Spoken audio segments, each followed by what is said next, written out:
জয় শ্রী মহাকাল, জয় মা তারা।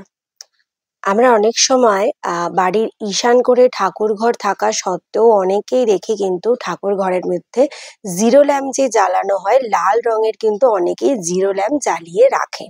সেটা কিন্তু কখনোই উচিত নয়, বা আমরা অনেক জায়গাতেই দেখে থাকি বাড়ির ঈশান কোণে অনেকেই দেখি ঝাঁটা বা ঝাড়ু যেটাকে বলা হয় সেটা রেখে দেয়।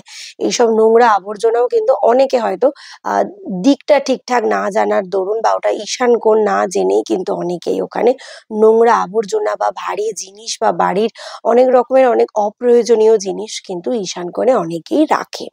এটা কিন্তু কখনোই উচিত না। যাদের বাড়িতে বা ঈশান কোণে কোনো দোষ আছে বা বাস্তু দোষ রয়েছে ঈশান কোণেতে, তারা অবশ্যই কিন্তু ময়ূরের যে পালক রয়েছে সেই ৫টি পালক ওই দিকের দেয়ালে, অর্থাৎ ঈশান কোণের দেয়ালে যদি লাগিয়ে দেয়া যায়, তাহলে কিন্তু ঈশান কোণের যে দোষ বা সমস্যা আছে সেই সমস্যা থেকে কিন্তু মুক্তি অনেক অংশে কিন্তু পাবে। চাইলে কিন্তু তোমরা ট্রাই করে দেখতে পারো।